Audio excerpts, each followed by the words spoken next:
demand for some time to come. At the moment, I think there are about 3.8 million households that are IP only, so they don't have a broadcast feed coming in. There are some estimates that suggest that might be up to 50% by 2030, and we anticipate that maybe 50-50 viewing in the UK television market as a whole. Around 50% of viewing will be on demand, 50% linear by about the mid 2030s. So for us to be able to afford to pay for the content, we're going to have to, as it were, advertise to an audience, if you like, on linear, because there's a very significant audience there, but there's a very significant growing audience in on demand. So for us, the idea that we just put content in one place or the other doesn't make any commercial sense. Thank you very much, Simon. Thank you, Chair. Good morning. If we could talk about the shift from proportion-based quotas to absolute ones to start with, if that's all right. How will that change the way you fulfil your public service remit? Mitchell, I'll come to you first, if that's all right.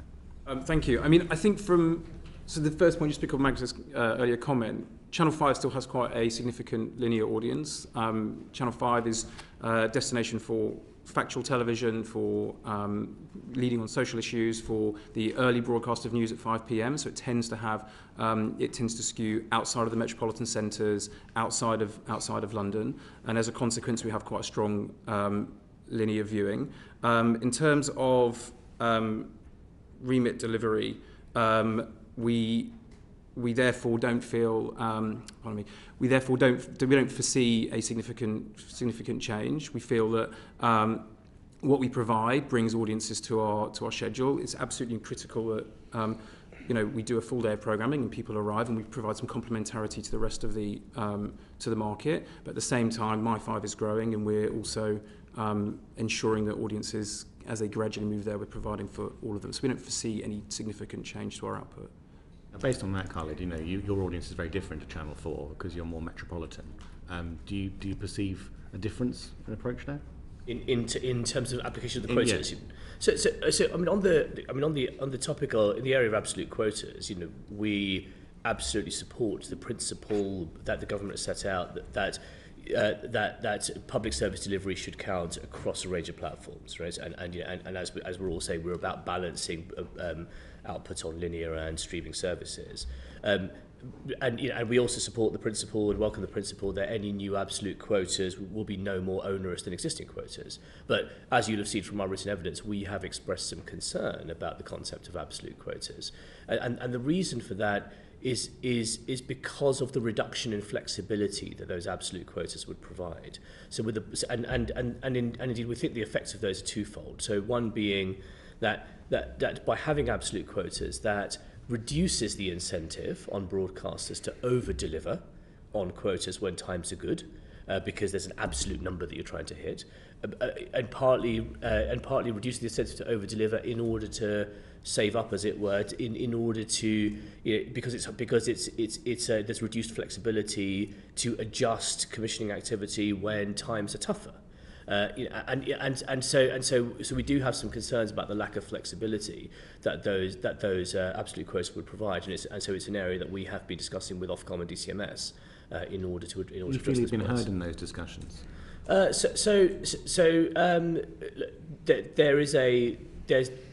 I think the government's position on that is they do want to implement the absolute quota. So I think we understand that Ofcom do share some of the concerns about the lack of flexibility. But what we don't have at this point is a ready-made solution to how to address those risks. But it's an area that we are alive to. How much a risk is it to your business? Well, all commercial businesses, we obviously are facing into the ad market. We make commissioning decisions in order to fulfil our remit, and in the light of the commercial circumstances that we're facing, and therefore reducing the flexibility that we have available to us does reduce some of the levers that we have to pull, and particularly in relation to, for example, regional production quotas, for instance. Where we're working with a supply base distributed across the country, absolute quotas create a degree of compliance risk in the event that if certain programs are pushed out later and so on and so forth, there becomes a compliance risk in relation to fulfilment of those quotas. Understood. Magnus, same question to you. Well, look, we've a slightly different position, I think, to Channel 4, which is I think we broadly support volume-based quotas with one small exception. And the reason for that, I think, is that for us, I mean, as we've talked about, there are 3.8 million households in the UK at the moment who don't have a broadcast service. So for them, ITVX is effectively ITV's PSB contribution. And that number is only going to increase over time, potentially as much as 50% or so in the next 10 years. So for us, it's important that we can deliver our quotas online as well as on linear. And we think volume quotas delivered online are quite important. And the reason for that is a simple one, which is the denominator of a percentage-based quota on an online service is really, it's a floating denominator effectively, because we've got 15,000 hours on ITVX, for example, at the moment. That number fluctuates rapidly over time, over the course of a year. It's not like a 24/7 linear service where you have, in effect, a fixed number of hours, more or less, and therefore you can have a percentage quota relatively straightforwardly. On a service where you've got a very big fluctuation potential, or a significant fluctuation over time, and it's never constant. It's never exactly the same amount of hours. So you wouldn't actually know what the percentage number was until you got to the end of the year, effectively, if you're basing a percentage quota around ITVX, which is why we would support a volume-based quota. As Carl had said, no more and no less onerous than, let's say, the average of what the quota would have been over the last 5 years or so, which I think is the government's proposal. The area where I don't think we agree is in relation to or at least we have concerns, is in relation to the out of London spend quota, because there the government's proposal is to actually write a number down about this is the minimum amount of money you have to spend outside London. And to Khalid's point about fluctuations in the advertising market, if you take the COVID year, for example, would you be able to guarantee that you could meet an absolute number of spend? Because in the end, our budgets have to fluctuate over time to reflect fluctuations in the advertising market because we're commercially funded. We do have a concern that writing in a number without any caveat around, look, there has to be some reflection of economic circumstance, or if you're outside a certain set of tram lines, then there may be some flexibility around that number. That's our concern.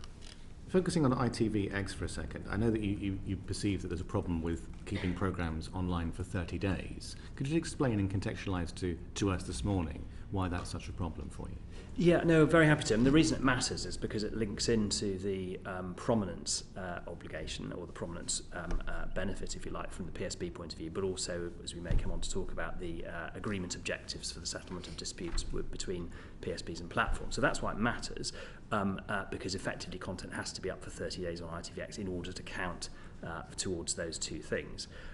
And look, from our point of view, we want to keep content as long as possible, because by definition, that maximises the number of people who see it, and therefore maximises the amount of money we can make from advertising. So that is our baseline position. We want as much content for as many people as possible, as long as possible. So that's where we start. There are, in truth, rights reasons in a handful of areas, particularly news and particularly daytime. And the specific issue there is we rely on the fair dealing exception in relation to the use of music and images and so on. And our own legal view is it's difficult for us to keep that content up longer than 7 days if we're relying on those exceptions to maintain those programmes. So it's specifically about news and daytime. As it happens, actually not that many people want to access news and daytime programmes after 7 days. In fact, a vanishingly small number of people do. And we also think that it's important that particularly news programmes have an ability to get prominence on platforms. So it's for that reason. There is also sport. There is also, just in the case of some sports rights, we simply don't have the right to keep it up for as long as 30 days. We'd love to keep it up for as long as possible.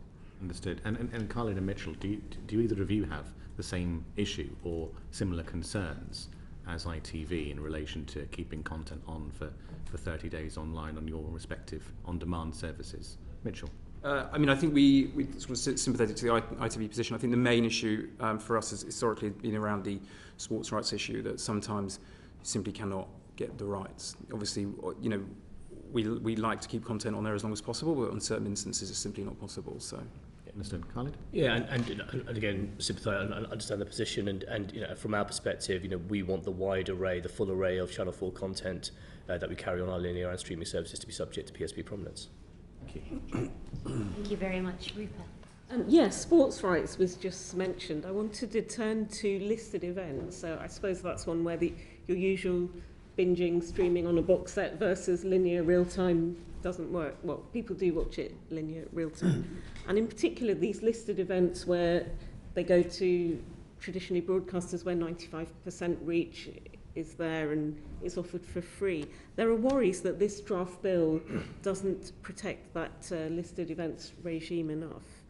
With things like the FA Cup, the Wimbledon, those kind of things. So I just wondered, do you foresee any problems in the fact that this bill doesn't include digital rights at all? Shall I answer that? Yes, we do. Listed events are very important for the delivery of PSB. They're one of the really best examples of the way in which PSB can bring the whole nation together. So young and old, people from all over the country come together. We had, I think, a peak audience of 27 million people watching the Euros in 2021. The demand on the national grid when everyone's putting their kettle on at the same time. Quite.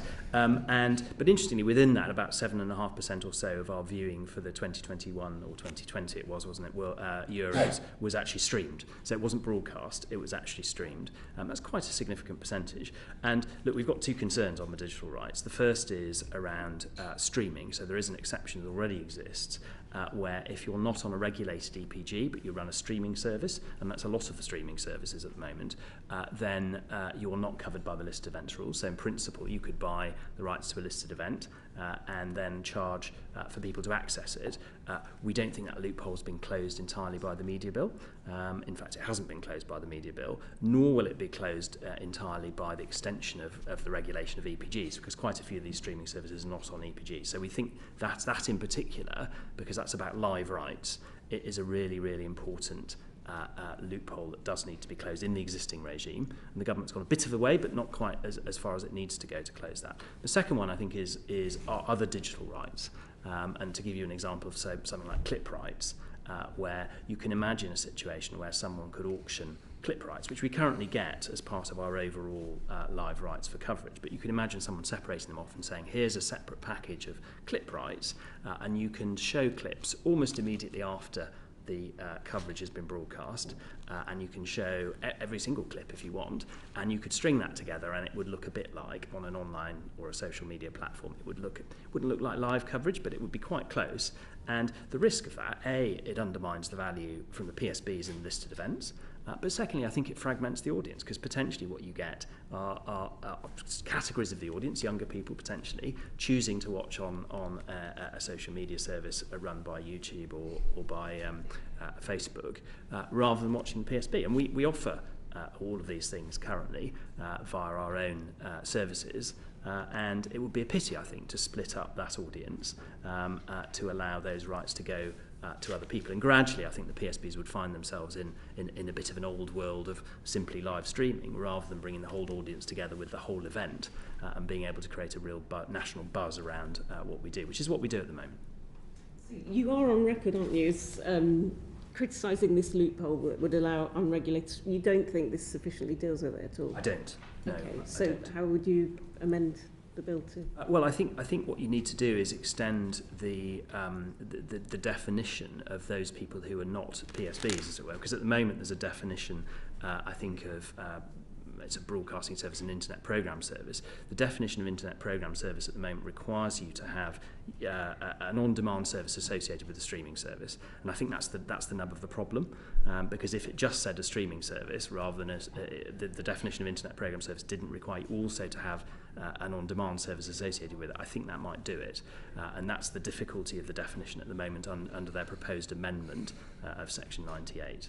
We're happy to write to the committee with the detail of that, because it does get you into the drafting of how you would close that loophole. We thought the government had closed it, but actually looking at the definition of internet program service, if you were a streaming service without an on-demand service, you wouldn't fall into that category, and therefore you wouldn't be covered by the regime, and quite a lot of them wouldn't have an on-demand service associated with them.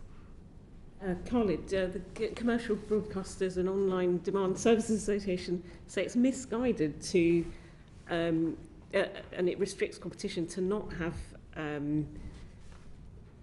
the digital rights within this regime. Do you agree? Well, look, I echo everything and agree with everything Magnus has said, and I think, just I guess in a way, just thinking about the context of the media bill as a whole, and I think consistent with everything that all of us are saying here, is that, look, what we think is that the legislative framework needs to keep up with viewer behaviour, and as Magnus has said, we see over 50% of viewing today is to live content. In about 10 years' time, that will be about a third of all viewing, and if the intent, or if the policy intent is that there are certain sporting events that are considered important enough that they should be seen they should be available to all audiences, universally available, free to watch, that's, we can absolutely support that principle. Given the way viewing behaviour is changing, it is only right that principle extends to digital platforms as well as linear platforms. Okay, and same question, would you like to? Yeah, I mean, we wholeheartedly agree. It's Channel 5. I mean, Channel 5 has, as the smallest broadcaster, PSB rather, has not had any listed events for a while, though we have carried highlights for listed events. So where the main listed event has been on a commercial channel, we've taken highlights, particularly cricket, in recent years. But we absolutely agree that if the direction of travel towards making it a PSB benefit, and we'd also hope including digital rights is the right way forwards. Do you think this bill as currently drafted would enable digital rights to be added? I don't see any reason why it couldn't be added. It sounds like the government's a bit dithering and deciding what to do. They've not quite made their mind up. I think to be fair to the government, it's not a totally straightforward issue. I mean, I think the streaming issue is relatively easy to deal with because you're talking there about the live coverage, and that's what the list events regime does. I don't think that's difficult to make that change. I think the other digital rights is possibly slightly more tricky, and I think there what my suggestion would be that there is a secondary power for the Secretary of State to define other types of coverage or other types of rights subject to the same regime, and for that to be subject to approval of Parliament via secondary legislation would be my suggestion. Okay, thanks. Thank you, Rupert. John. Thank you, and good morning, everybody. I'm hoping to return to Channel 4 later on in today's questioning, but perhaps I could start with ITV and you, Mr. Brooke.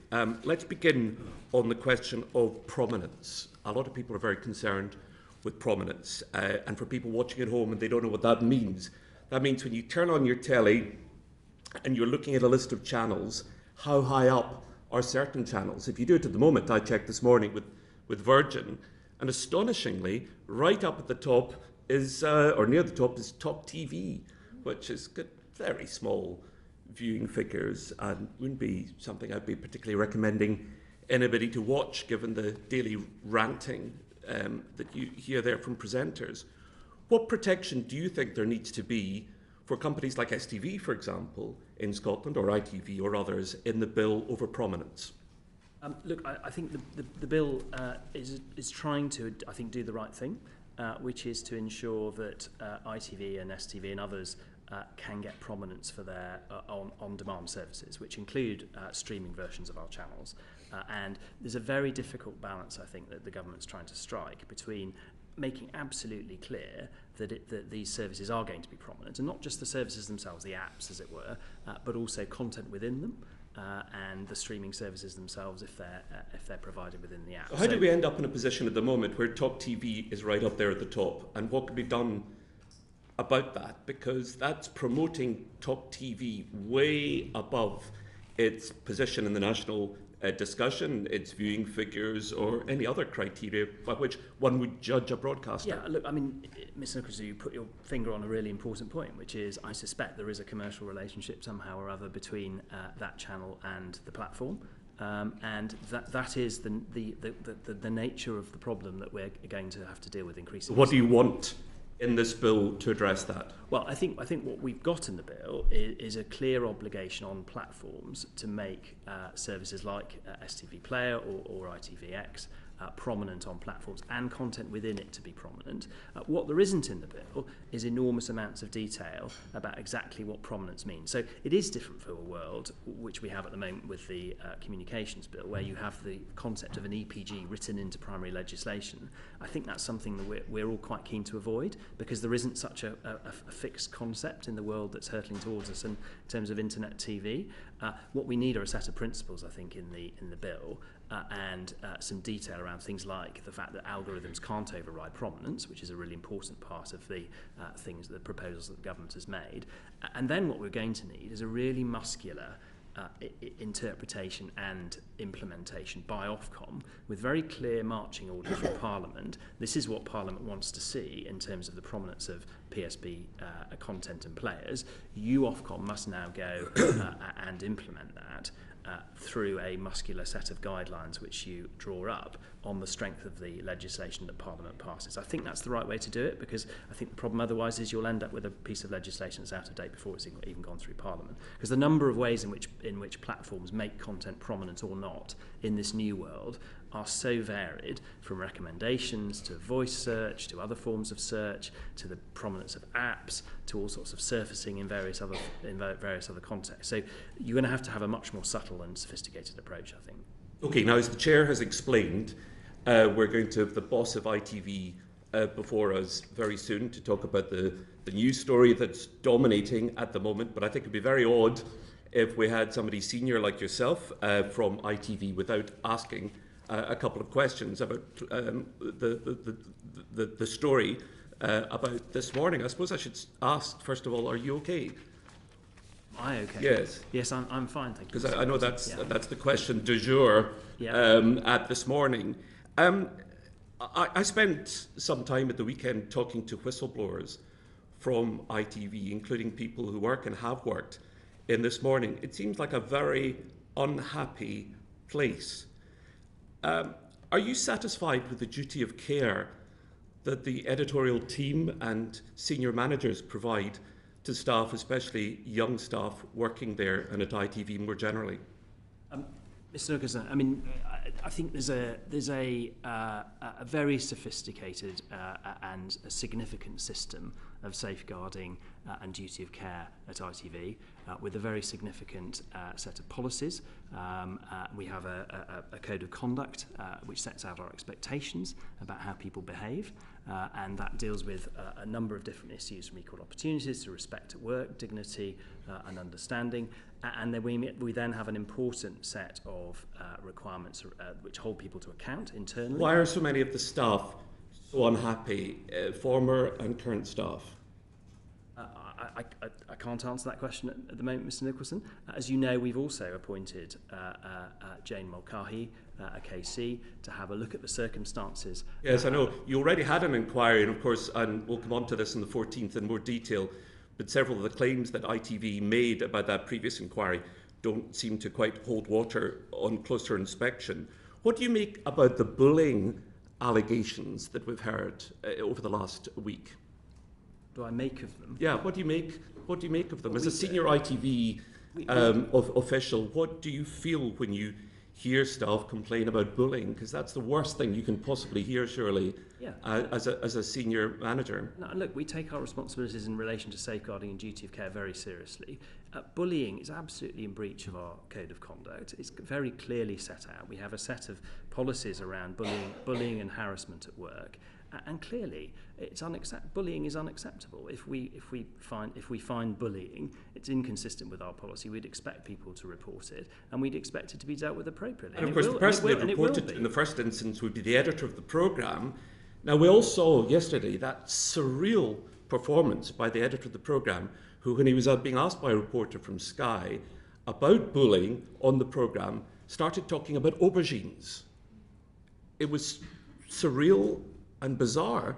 I think most people watching that would have thought, this is the person who's responsible for safeguarding young staff. He's being outrageously dismissive and flippant on camera about an immensely serious issue. I wouldn't like to have been a young staffer going and talking to that editor about bullying, given that that's the way he treats the subject matter on camera in public. Let me reassure you, Mr. Nicholson, that we take these issues very seriously. But what about what he said? Well, I wouldn't endorse what he said. In fact, you agree it's bizarre. I wouldn't use that word. What word would you use? I'd certainly say it was extremely ill-judged to say what he did. But look, I can reassure you on behalf of ITV that we do take all of these allegations very seriously, precisely because we do have a culture in which people's conduct, it matters enormously to Is ITV. his position secure after that? That's not a question for me, and it's not a question for now. As you know, one of the ways in which we're demonstrating that we're taking this seriously is by appointing a very senior KC who's got very significant experience in dealing with HR issues and particularly sensitive investigations, because there are multiple things we have to take into account here around privacy and so on, as you will appreciate, and it's appropriate that actually the KC establishes the facts, gets to the bottom of what's happened, and that's exactly what we're doing. Okay, thank you. Thank you, John. Giles. Thank you. Yes, I too have questions on that issue, but I shall leave them until Carolyn McCall comes before us in a week or so's time. But following on from John Nicholson's comments on prominence, it is said that for a public service broadcaster to benefit from prominence, and I'm going first to you, Magnus, if I may, it must be designated as an, in inverted commas, an internet program service, an IPS. It has to be readily discoverable. It's a bit of a wishy-washy term. What does that mean to you? When you say readily discoverable, do you mean the PSB content within the service? Yes. Yes. Right. Well, I think. Let me give you an example at the moment. So, if you go onto ITVX at the moment and you're looking to find last night's news programme, all you need to do is scroll down the home page of our service in order to find the news content from ITV. So I think is it quick to find it? Is it easy to find it? Do you have to search 10 times and put in different words into the search function, or can you actually browse and find the content relatively easily? But in a sense, I can put your mind at rest from an ITV point of view, because I think about 70% or so of ITVX's content is originated UK content. It's not all first run, but it's originated UK content, which absolutely would meet the remit that we're set by Parliament as a public service broadcaster. So our entire purpose at ITVX is to make our PSB content as prominent as we can, because in truth that's why people come to ITV. They're not coming for content they can find elsewhere. They're coming for very distinctive British content, and therefore I can absolutely assure you that content is going to be the most prominent content on our service, and part of what we're providing is news. And actually the interesting thing on news on ITVX is we've had really quite good audiences for news on ITVX. If you take the first 4 months, we've had on average about 8 million views of streamed and on-demand news on ITVX since we launched. Quite a lot of that is streamed viewing, but some of it's on demand. But we've also had 6 million views or so in the first 4 months for our short-form content on ITVX. Because one of the things we're experimenting with is that are there other news forms that we can build an audience for via ITVX, which aren't necessarily about having to go the day after and watching on demand the news programme from the day before. Are there more imaginative ways we can repackage individual items and put them up and so on? And we're very experimenting with that, which feels much more in keeping with how people consume news online, rather than watching an entire long-form programme a day after. You seem to be very happy with the way that the bill is dealing with this whole promotional aspect, the readily discoverable aspect of it all. I mean, yes. But is it a level playing field? I go to Paramount on this. I go to Mitchell on this. Is it a level playing field for you, do you think? Yeah, I think that we obviously have all of us on this table. Channel 5 in particular has its peak schedule is very much UK originated, and it fits in that factual genre. That's our kind of go-to. I think the two areas, if you want to go and binge watch Susan Calman's Grand Days Out, you're able to do that, and it's easily readily findable on the service. I think one thing that we are perhaps slightly differentiated from those on this table is obviously children's content. So if you want to go and catch up on Peppa Pig, or you want to catch up on Thomas Tank Engine, then clearly My5 is a space that parents and families are able to do that. So we think that the bill is broadly correct in this, in terms of making sure and holding us to account, as it were, that within our VOD services, the PSB content is suitably findable and accessible, and clearly Ofcom will have powers to provide guidance to us to ensure that we are being held to account on this. So we think, broadly speaking, we're happy. Okay, that's good to hear. Khalid, you're nodding. Yeah, it's similar points, and I mean, for us at Channel 4, we deliver our remit through all of our services, and we consider we deliver our remit through our content as a whole. And within our Channel 4 streaming app, so recently rebranded from All 4, as Magnus describes, we think about the app in order to help, design of the app in order to think about how do viewers navigate through and find the content they need. But we also have what we call at the top the hero carousel, i.e. the titles that we're promoting at the top of the app, at the top of the home screen, which will include the most popular content, which provides a gateway into more challenging public service genres, but also we apply a public service overlay and the remit dimension to how we think about what we're recommending at the top of the app. So we absolutely think about surfacing the right PSB content and challenging content through the app, and then as Magnus described, the wider regulatory regime has the media bill has the principles of ensuring that the app as a whole gets prominence, and the live PSB live streams get prominence, and the PSB content gets prominence in the user interfaces into which we're placing those apps. And again, whilst we think there are areas in which the regime could be strengthened, particularly in relation to the agreement objectives and Ofcom dispute resolution, the principles are sensible ones, which we want Ofcom to apply. Can you say that again? The areas which could be strengthened. So the area where we think there's strengthening required is what in relation to what the agreement objectives, in the event that Ofcom needs to intervene. So what I mean by that is clear. This is about prominence for PSB apps and PSB services, PSB content, but it's also about securing fair value in relation to our relationships with platforms. And the regime will require that we as the PSBs or we as Channel 4 are negotiating with a platform in relation to prominence and access to our content and services. And in the event that we fail to reach an agreement with the platform, then Ofcom has a role to play as a backstop in order to intervene, in order to ensure that prominence is delivered. In your view, that's a carry-out for Ofcom? Yes. So Ofcom will have that role. The way the draft bill describes those objectives at present, it frames it in terms of Ofcom needing to take into account the costs associated with public service delivery. And we think that applying cost is too narrow, because actually we think the policy intention, and indeed Ofcom's recommendation, is that prominence should be provided on terms that are consistent with sustainable delivery of public service obligations. So what we think that needs to be considered in those agreement objectives is that it needs to take into account the value of PSB delivery and the value that the PSB content provides to these platforms, so that in the event that Ofcom does have to intervene, it can take that broader value into account, not just the costs associated with delivery. A very good point. Thank you very much. I'd like to talk about video on demand services. And on this, I think, Magnus, I come to you. On what basis do you decide which content to give prominence to on video on demand? How do we decide what to give prominence to?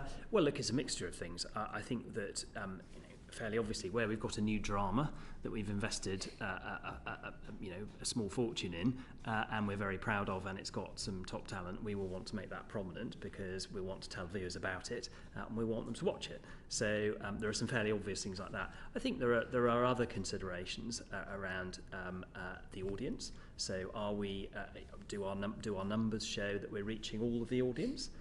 Do we need to target particular segments of the audience more than perhaps we have been? So one of the things we're trying to do with ITVX is reach more like what we call light viewers, so people who haven't necessarily come to ITV as much over the past few years. Can we get them back into ITV? And so we'll look quite carefully at the sort of content that those viewers like, and then we'll try and make that prominent. But as I say, I mean, we've got a pretty prominent news rail on the service, and news is bringing quite a bit of traffic. As you said earlier in the session, that of course you are a commercial operation. I mean, there must be commercial considerations to prominence. Of course, and so the light audience point is absolutely about that, because it's about the reach of our services, and one of the things advertisers are interested in is yes, volume, but also reach. Are we reaching as much of the UK population as we can with our advertising? So that's absolutely part of what we're trying to. Because the advertisers will go to where the prominence is, and will go to the.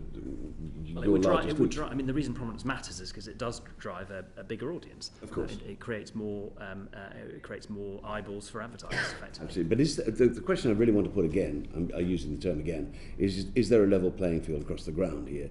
I mean, because everybody is looking for the same pool of advertisers who want to come to their streaming service, their video on demand, whatever, and they want to make sure there's a level playing field. And the question I'm fundamentally asking does this bill do that? And I'll go to you, Mitchell, on that.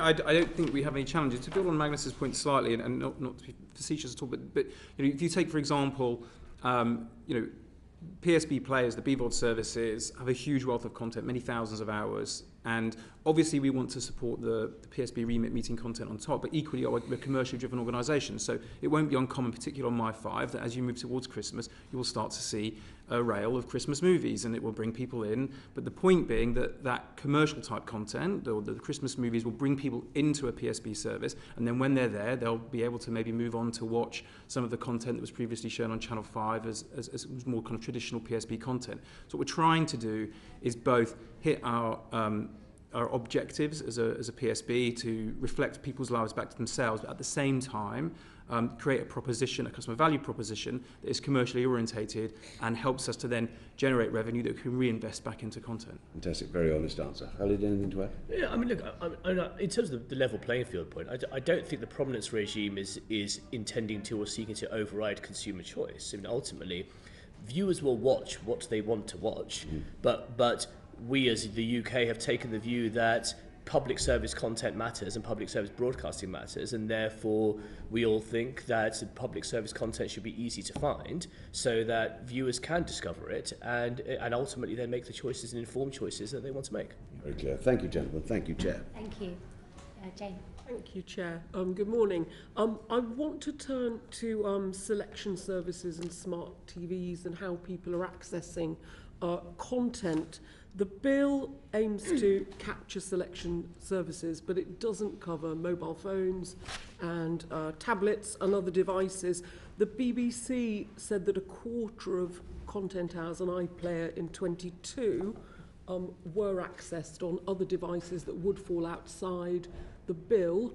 So I'd like to ask, do you think that needs closing? Is it a loophole that you're concerned about, Magnus?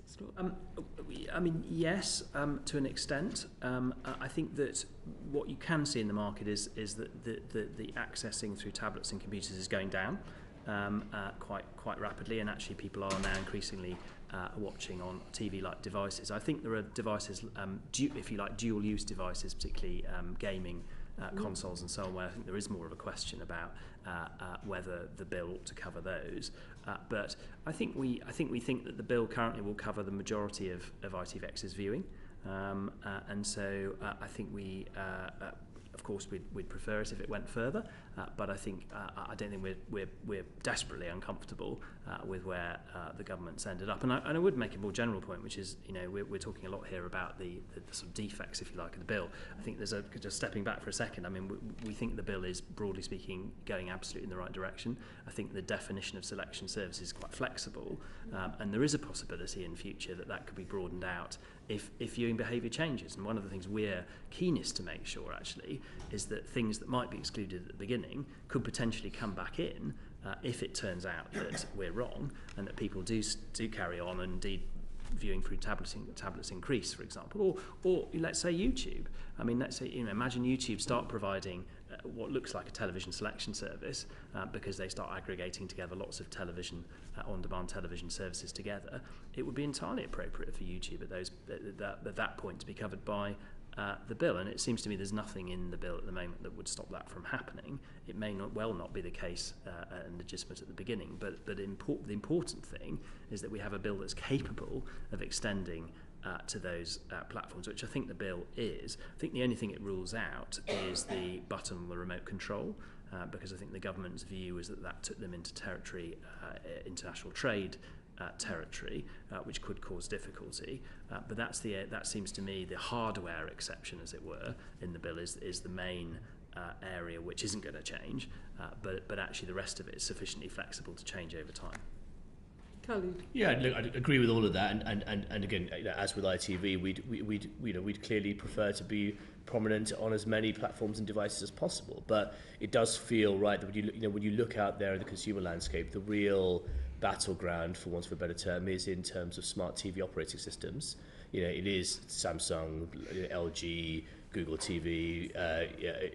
Roku is obviously small in the UK but big in the US, and so on and so forth. So prioritising big screen devices, it does feel reasonable and will capture the core of viewing. But to absolutely agree that, look, the bill is proposing a principles-based regime with flexibility to evolve over time, and we're therefore supportive of that. Thank you. Mitchell, do you I don't have anything particularly to add. I mean, we're sympathetic to the idea that government must try and draw a boundary somewhere, and we think that they've broadly done it in the right place, and that the inbuilt flexibility for audience change is welcomed. in the future? Thank you. A little on legacy services.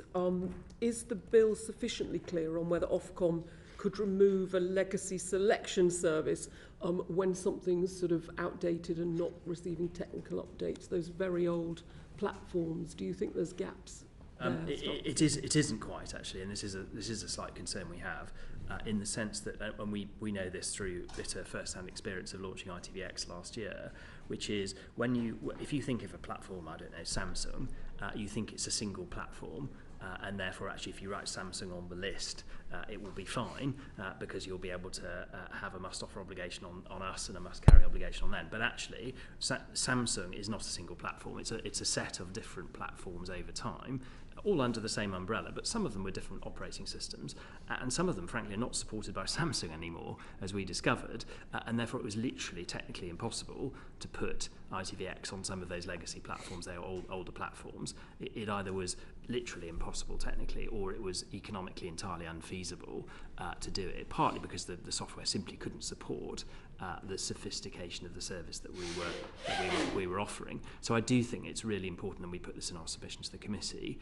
that there is discretion for Ofcom to say, actually, there are certain variants, if you like, of platforms that we may designate that don't have to be covered by this obligation to offer and carry, because it wouldn't be appropriate. And we tried very hard on the launch of ITVX, and we got nearly to 100%, but didn't quite get to 100% of all of the platforms that ITV Hub had been on, because there were some we simply couldn't work out how we could get it on, and nor could the platform in quite a lot of the cases. Thank you. Do you think that needs to be a case-by-case basis that Ofcom? Yeah, I think so, because you would definitely say, look, Samsung smart TVs need to be on the list, and various other manufacturers.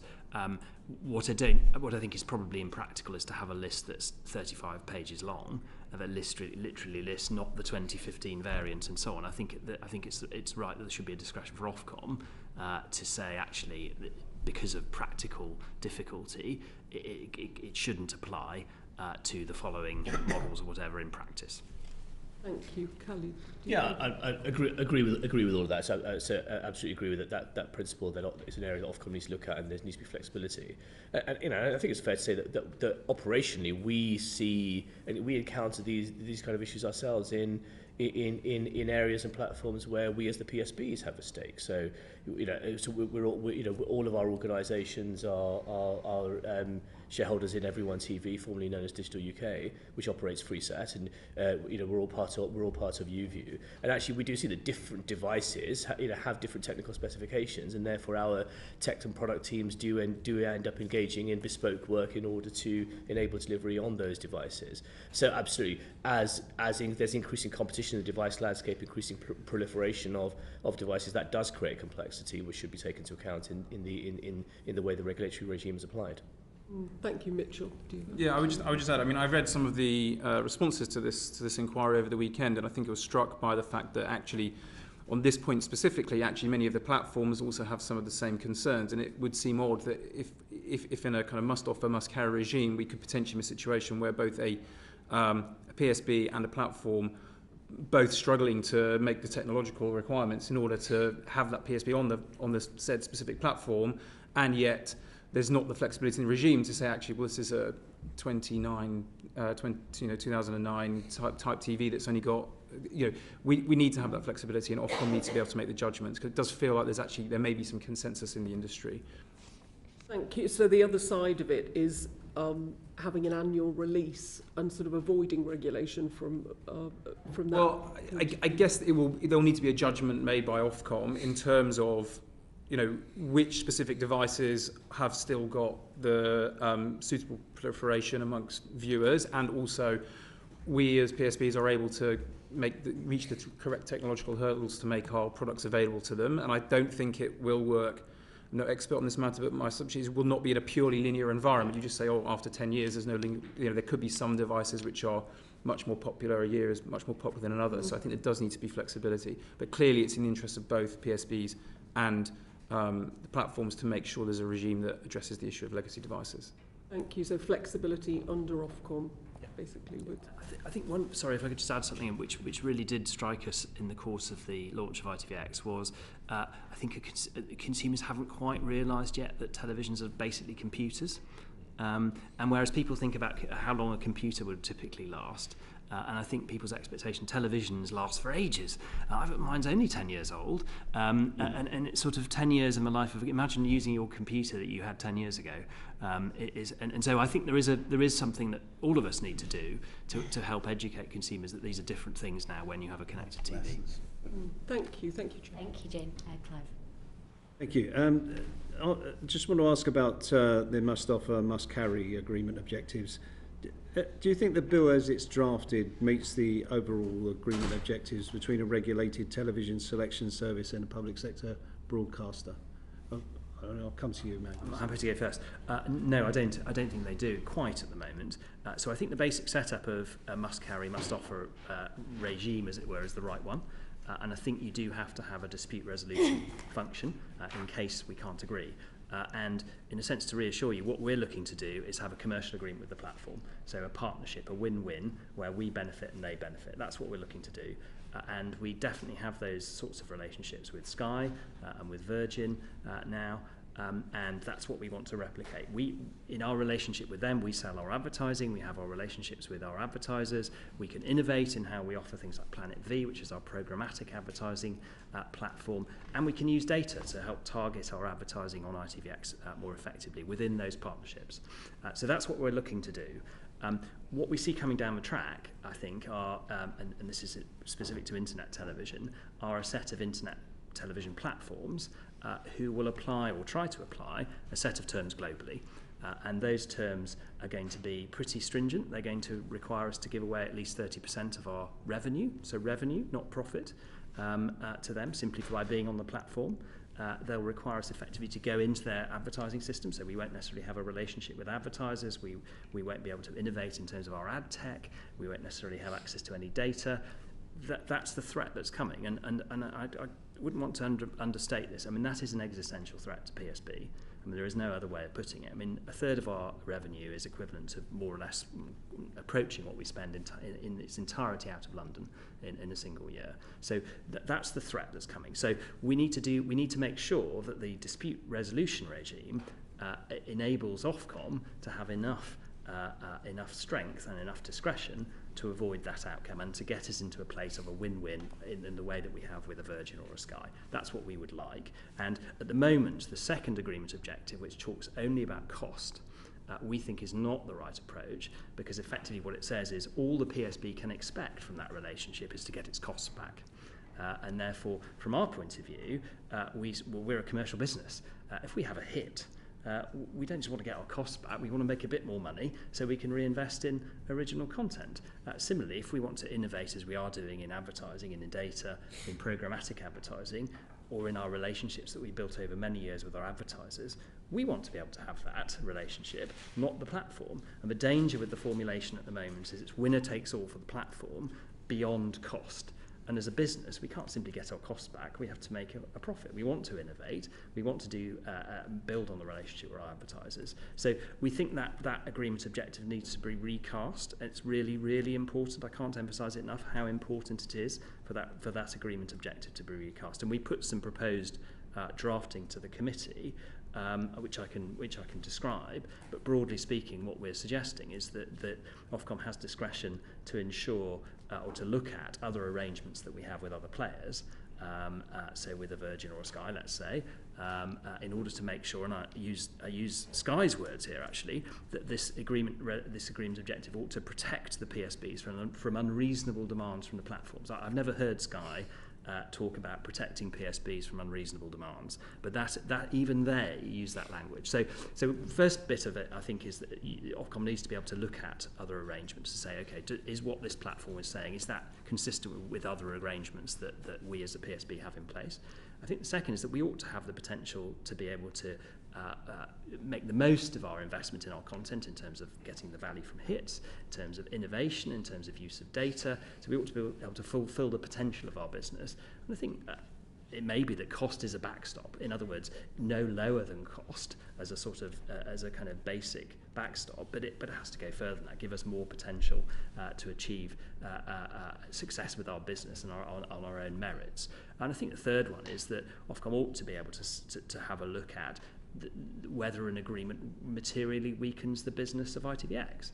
Because if in the end the agreement is one-sided and ITVX can't innovate in advertising, it can't innovate in data, it's forced to go into someone else's system, that's not an agreement that is going to result in a sustainable PSB system going forwards. And I think it was DCMS who said that the purpose of this is to improve PSB sustainability. It's not going to do that if we simply have cost as the criteria, because every platform will simply go and say, what's your cost? What's your cost of the programmes? Right, okay, let's allocate that across all the platforms.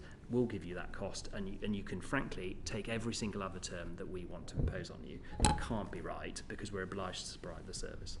You mentioned Sky, and there seems to be concerns from both sides of this argument about this particular area of the bill.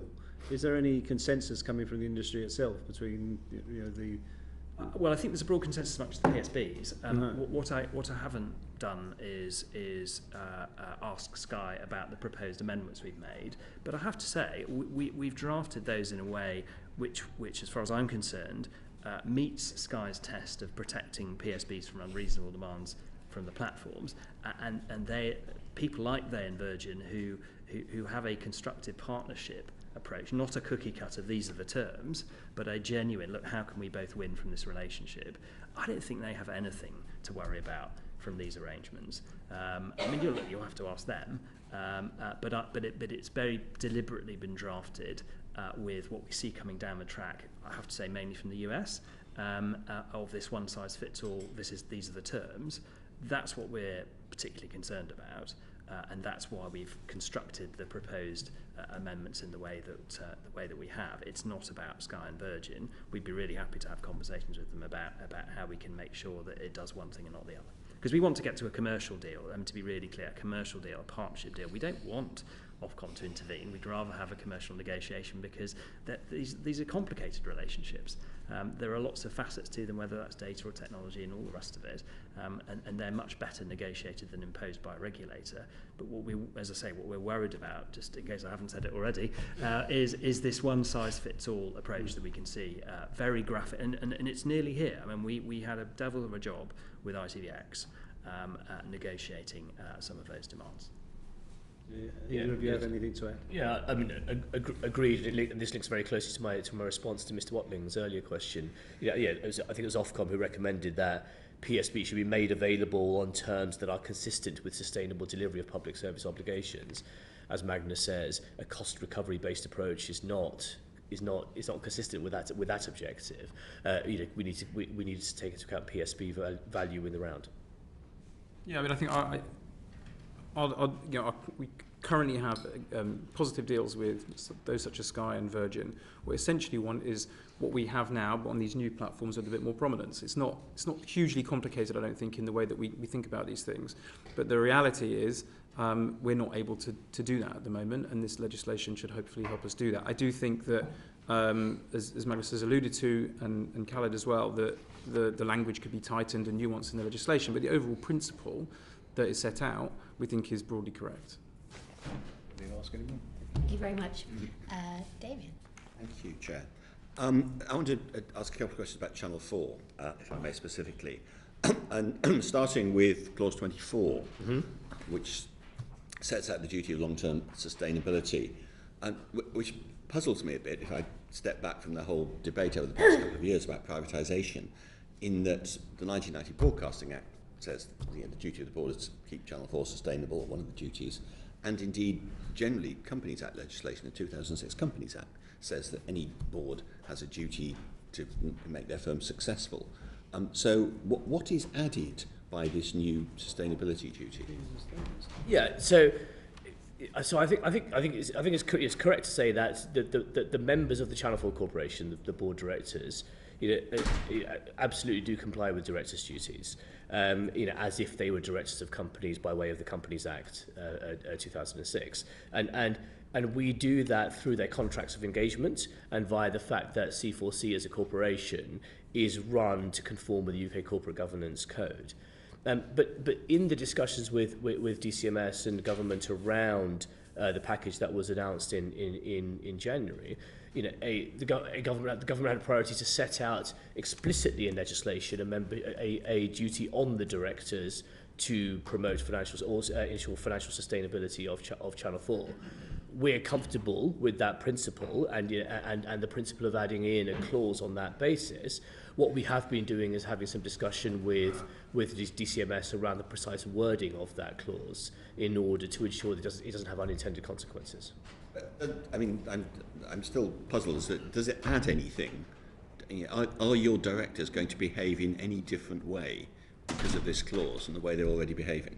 So the directors are required to fulfil the primary functions of Channel 4, which includes delivery of the core Channel 4 main channel, and therefore our proposal preference would be that if there is a sustainability clause in the media bill per section 24, we would want that to refer more directly to the primary functions of Channel 4, and to make sure they align with the Companies Act 2006, particularly section 172.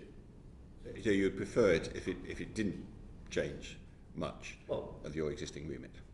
Well, the intention, as we understand it, is in order to codify the requirement on the members of the corporation to support and ensure the financial sustainability of Channel 4. We're comfortable with that where it's consistent with delivery of the primary functions of the corporation. I mean, part of it is to sustain the activities long term.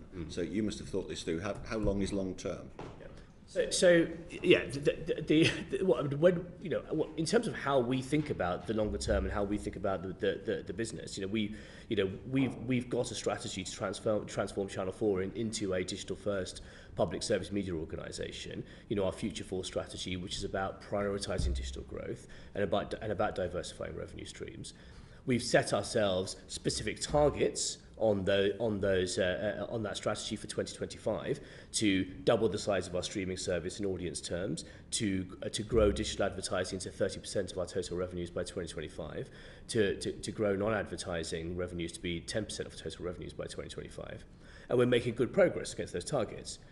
As we look beyond 2025, we haven't set formal targets for the rest of the decade, but as far as we're concerned, the principles of that strategy remain. As we look to Channel 4 over the rest of this decade, into the next decade, over the next Ofcom licence period, we do need to think about the fact that by the time you get to the end of the next licence period, Channel 4 will continue to be delivering live linear content, but will be increasingly a streaming-based organisation, a streaming-based proposition, and delivering public service content on streaming and social platforms. So the business needs flexibility in order to enable and support that evolution. And the sustainability duty needs to be consistent with that. And so one area where we have expressed some concern is around the language in the drafting around level of activities. So activities is not clearly defined. Level of activities would appear to or could run the risk of limiting the ways in which we can evolve what we're doing in terms of how we're delivering the remit in the interest of viewers. And again, I come back to this, which is why linking to primary functions we think would work better, because primary functions of C4C is more clearly defined in existing legislation. And obviously there is, as it were, precedent there. So you would prefer the bill basically not to tie you down too much. Is that? Or there is there is well-rehearsed and clear definitions of Channel 4's primary functions and duties, and therefore ensuring commercial sustainability and delivery of those duties and those functions would appear to be a reasonable way forward. And one of the, obviously the biggest specific change is the abolition of the publisher-broadcaster split. Do you think that's particularly helpful for your long-term sustainability, for you to become more of a publisher-broadcaster? I mean, so we, the independent production sector is the lifeblood of Channel 4. We have spent the last 40 years working very closely with our partners in the independent production sector. They are our lifeblood. We don't make our own content, and we never have made our content for Channel 4. And as this committee will be aware, a change to the publisher broadcaster status is not something that we called for during the DCMS consultation into the future ownership of Channel 4. But it's a decision that the government made in order to give Channel 4 the flexibility and optionality to make its own programs in the future if that's what we want to do, and we accept that proposal. But what we do say is that in the event that the publisher broadcast restriction is removed, of course that requires the media bill to pass. In the event that the publisher broadcast restriction is removed, we don't have any in-house production at present. It would take time to build up, and we would do it in a way that is, it would have to be both the business case and the public policy aspects and the commissioning aspects and the wider stakeholder relationship aspects would have to be carefully considered. Have you decided yet that assuming the bill passes in roughly its current form, that you will definitely go down that route, you'll make your own content? So, well, I'll be very transparent with you. What we're doing is we're looking at the strategic options available to Channel 4 in the event that the restriction is removed. And and as we look across the market, we see there's a whole host of ways in which organisations have built up in-house production or intellectual property-based activities. You can build up from scratch, and therefore have a greenfield organic growth, as it were, and that is an option. But obviously that requires a lot of investment. Production margins can be quite tight. An organisation like Channel 4 doesn't currently have the capabilities in-house in order to do that quickly. So that would be gradual and take time. As ITV for instance grew its already large production business, ITV did a lot of growth through acquisition of production companies. Now again, that's an option of potentially available, but we have a debt limit. We don't have those level of resources in order to go big on something like that. So there are other ways you can look at partnerships and joint ventures, for example, to help drive intellectual property growth. So we don't have a set way forward. We're exploring the options and discussing those with our board. But we're also interested in understanding where government is going to come out in the process that DCMS is engaging with the wider production sector, in order to help understand the impact of on the production sector of this change, because we share the government's objective that whilst there's benefit to Channel 4 in greater commercial flexibility from this change, it needs to be managed in a way that is consistent with a continued flourishing independent production sector. And with that in view, as a final probe, are you at the stage yet of thinking what kind of quota of your own content you would want to make? Is it sort of 20% or whatever? Yeah, I mean, we don't have a fixed view because again we're thinking through these strategic options as to kind of what in-house production might look like in the event that we did it. I mean, the government is thinking about, is there a need for additional protections and mitigations for the production sector in the event of this change, and should that involve any changes to quotas and so on and so forth. And we think ultimately that's a matter for government in order to reach its view based on its consideration of the pros and cons. But I mean, our general starting point here is that if the government is wishing to give optionality and potential commercial flexibility to Channel 4, then a proportionate way forward would be to give that flexibility, but allow Ofcom as the sector regulator to consider what protections and mitigations might be needed in order to enable those to evolve over time as needed, rather than set any additional mitigations in legislation, for instance, in order to put them fixed at this point in time and therefore make them harder to evolve.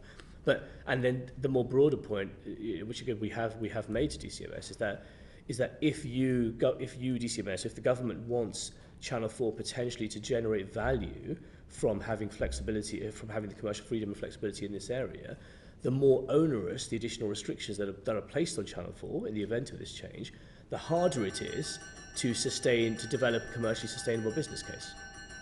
Thank you. Thank you, Chair. Thank you.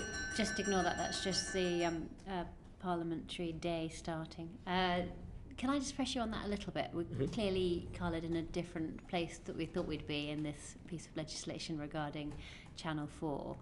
But there's no doubt that you're still facing some considerable challenges. You know, you've got, well, I mean, as you say, a kind of business model based upon paying others to make your product and then effectively letting them keep the profits. You've got huge overheads at a time when advertising revenues are being sucked up by many of your streaming competitors. Huge wage bills of a CEO reportedly on £1.4 million a year, the highest in the network's history, and cancelling shows at the 11th hour reportedly as well.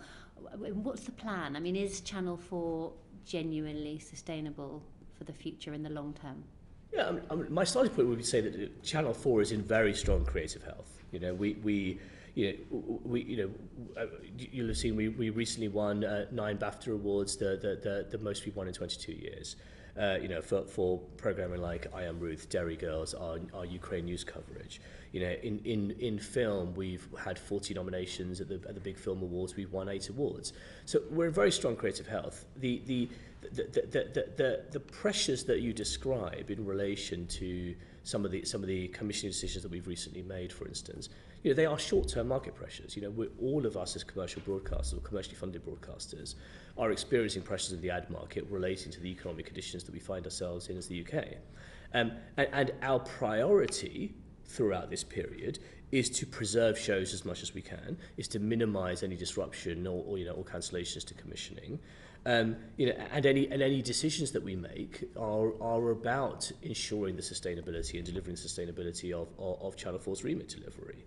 And actually in 2022 was a record year for content investment for Channel 4. We invested more in 2022 than we did in any other year.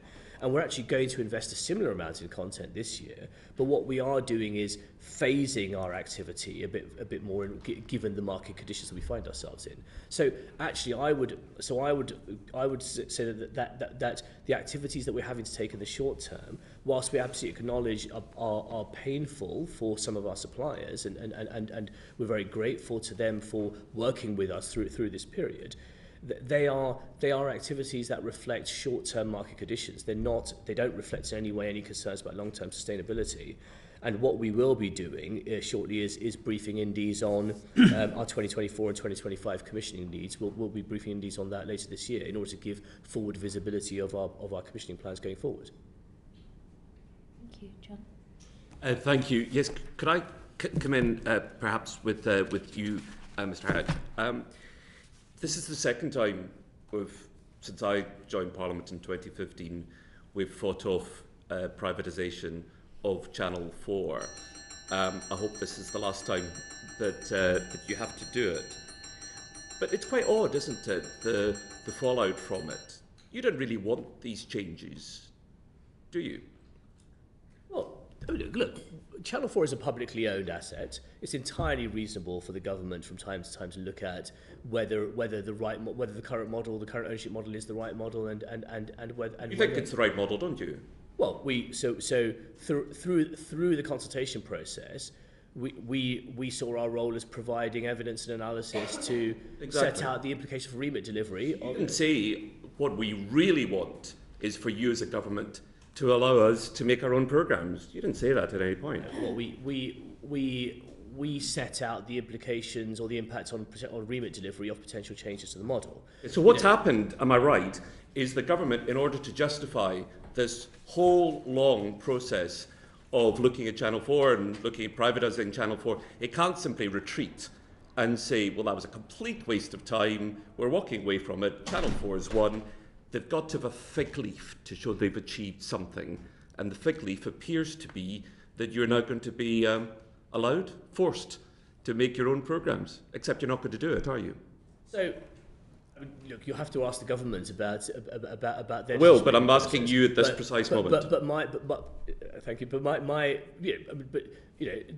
understanding is that in autumn 2022, the Secretary of State made a decision to re-examine the business case for Channel 4 privatisation. We inputted into that process. The business case was re-examined. The Secretary of State looked at the evidence and took the view that privatisation of Channel 4 is not needed in order to sustain the remit delivery. It did last time. It was a long, expensive process. Are you going to start making programmes? Well, as I said, we are looking at the strategic options. We do see how, over the medium term, Channel 4 owning more intellectual property and making its programmes could deliver value for Channel 4. We're looking at the strategic options, working with our board on those options, whilst we're trying to also, in parallel, try to see where government comes out in relation to... I've talked to lots of senior people at Channel 4. I'll be astonished if 5 years from now you're going to be making your own programmes. I understand why you say, yes, we'll look at it. But in reality, you're being given a power that you're never going to use. It just seems a monumental waste of time as part of this bill, to give you something that you've not asked for and that you don't want and that you'll never use. Isn't that the ultimate in pointlessness when it comes to legislation? The government is providing the commercial flexibility, the optionality for Channel 4. It will be a matter for Channel 4, the corporation and its board, to decide whether and how to use that optionality. We'll wait with bated breath. Thank you. Wait with bated breath for Kevin. Thank you, Chair, and good morning, everyone. Welcome to this place of warmth and magic, to coin a phrase. I just want to follow up as well on Channel 4 a little bit on that. I mean, isn't John Nicholson right in a way that basically privatisation of Channel 4, the proposal in the first place, was a solution in search of a problem? And the current proposals within the draft media bill about Channel 4 are exactly the same thing. A solution in search of a problem in order that the government can save a bit of face over the second debacle in less than a few years around Channel 4 privatisation. That's a fair assessment, isn't it? The government chose to re-examine the business case for Channel 4 privatisation and made a decision. I know that, and you've said that already, but I mean, I'm asking you whether you would agree with me that basically all of this is a solution in search of a problem. Because actually, as a Channel 4 executive, I expect you to say, as your very highly paid chief executive has actually said to us, quite frankly, on occasions, that you don't agree with these proposals, and that you effectively that's what they are, a solution in search of a problem that doesn't really exist. The package announced by the government in January is intended to ensure the long-term commercial sustainability of Channel 4 as a not-for-profit, publicly owned public sector. Yeah, I know, and you've said all that already, but I mean, is there really a problem here? That's what I'm saying, that this is a solution to. Well, in your opinion, as a Channel 4 executive speaking for the company, is there a problem with the current structure and boundaries that apply to Channel 4 that this is a solution to? Through the consultation process, we made clear our view that we don't see a commercial... So the answer then is that you don't think it is a solution to it? The government has decided on this sustainability package, and we've welcomed the government's announcement. I know that, and you've said that already, but I mean, all I'm asking you is, I thought Channel 4's position on this was quite clear until you started speaking about it, and that is that they thought this was not something they really particularly welcomed, and they didn't want, because it didn't solve any problem that existed. But are you saying that there is a problem that exists? The government obviously think there's a problem, I accept that, but I didn't think Channel 4 thought there was a problem. Well, having commercial flexibility to evolve one's business in the future doesn't mean there's a problem with the business. It just means there are levers available. There will be levers available to Channel 4, and Channel 4 will decide how to use them. On the sustainability clause, when you were answering questions from Damien Green earlier on, he asked you a question which I don't think you really answered, which was basically the question, what difference will the sustainability clause make to the way that your directors behave in practice?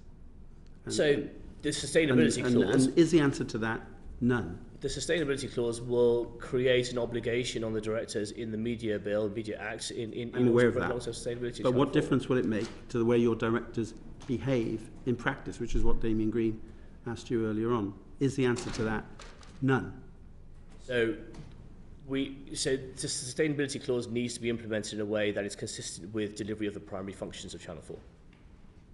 Sorry, that doesn't answer my question. Do you expect that your directors to behave in any different way than they currently do as a result of the introduction of the sustainability clause? Do you expect that there's two options to answer that? Yes, they will behave differently, or no, they won't behave differently because they're actually behaving in that way already. The directors focus on the primary functions of Channel 4, and it's important for that focus to remain. I understand that answer, to be honest with you, but I think it means that no, it won't make any difference because they already do behave in that way in any case. But correct me if I'm wrong, if that's my interpretation of what you're saying. Can I just ask about, you mentioned earlier on about commissioning activity in Channel 4 and the difficulty of doing that when times are tough. Now, during the privatisation process, Channel 4 introduced a new current affairs programme, The Andrew Neil Show. Andrew Neil is a brilliant political interviewer, without doubt. I may not agree with his politics, but there's undoubtedly that he is a top political interviewer, and he was given a show. And some people suggested that he was given that show in order to try to call off the dogs a bit on the right of the Conservative Party and from the government around privatisation, to show, if you like, that Channel 4 wasn't just about Channel 4 News, which is a particular bête noire of some people within the government and on the right of the Conservative Party.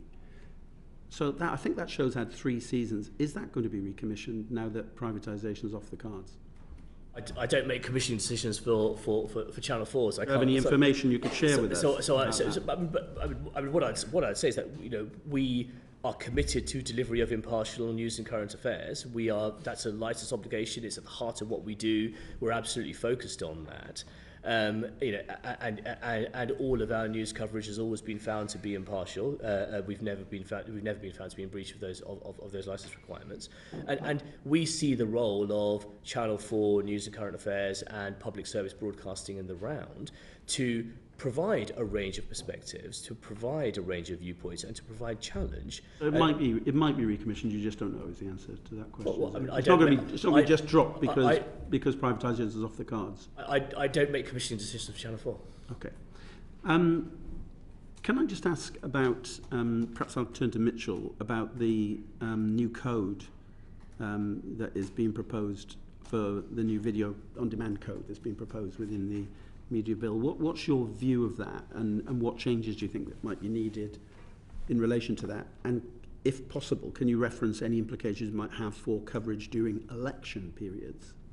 So I should begin by saying that Prominence is a slightly unique position within the UK market. Obviously, it is the owner of a public service broadcaster in Channel 5, but also global streaming platform Paramount Plus, for whom we would anticipate that the Tier 1 standards code would apply. I think at a general level, we are very sympathetic to the notion that as a viewer moves between devices, that clearly different regulatory regimes exist or do not exist for some services, and that it's important that standards are upheld across between services. Because when a viewer is watching on a PSB linear channel and then maybe go and watch on a SVOD service, or then go and watch on a simulcast on another service, that the audience needs to expect that they're getting a similar delivery in terms of broadcasting standards. We broadly welcome the regime. We think it makes sense and it's logical. And I say that from both from a PSB perspective as Channel 5 and also from the Paramount Plus side of the business. I think the one area that clearly is interesting that's come up previously is this area around the direct transposition, maybe of some aspects of the broadcasting code into the VOD environment. Clearly, there are differences in the way that we view linear content. You can turn on a TV channel and you'll just land on something when it comes to linear viewing, whereas on a VOD service, you're pulling content. Broadly speaking, on the area of impartiality and transposing those rules and the rules around elections, for example, we we would say that we recognise there are some concerns in the market and in the industry, but we would say that we are already regulated by Ofcom, and by the way, that Paramount Plus is notified to Ofcom under the current rules.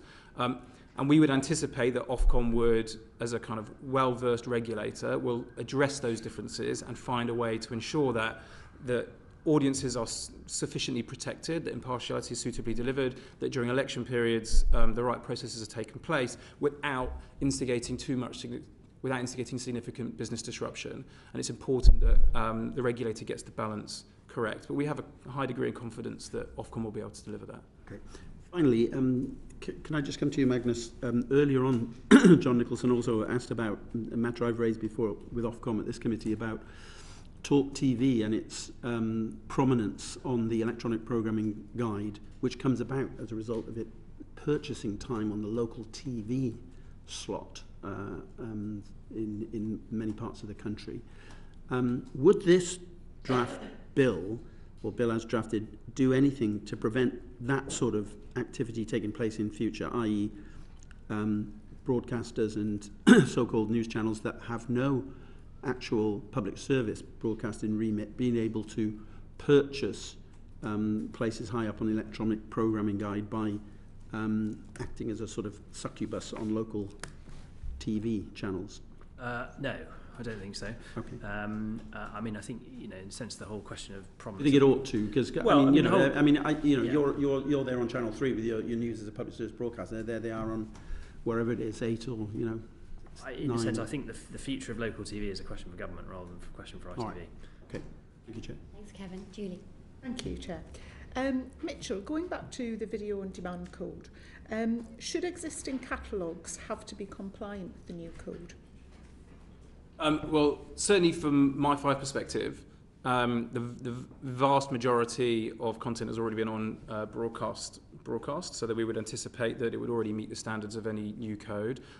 Clearly, services have many thousands of hours of content, and so what we would seek that there is either some kind of suitable implementation period to allow catalogues to be to give companies time to ensure that catalogues How long do you think it would take for your catalogues to be checked to be compliant? It's a good question. I don't know the answer to that, and I can't answer that right now. But what I would say is that Ofcom should consult with industry and find a suitable reasonable. I think it's completely reasonable. Could anybody in your organisation answer that, or is it just that your company doesn't know the answer? Well, I would anticipate. So for us specifically, so My Five, most of the content has already been broadcast on linear TV, and for Paramount Plus, we're already notified in the UK to Ofcom under its ODPS codes. So I would imagine for us as a business, it would be a reasonably short period of time. However, at the same time, I recognise that we are not. There are some services that are planned that are currently not regulated in the UK, which this bill intends to bring into scope, and clearly that must be a consideration for Ofcom as well. And in what way could the requirements for signed programming on Paramount Plus be problematic? We think that there needs to be consultation with those who use British Sign Language in order to assess what their expectations are. So to give you an example, I was going to talk you through our business, as it were. Channel 5, we have 5% signing. That is our obligation. That's what we deliver. We also have a series of pay TV channels, which you know the brands, Comedy Central, Nickelodeon, MTV. And for those, we hit the threshold of being required signing. But it's deemed that because the expense is so great to put signing on those channels, and it would be a very limited amount of signing on channels which have relatively low viewing compared to the PSBs.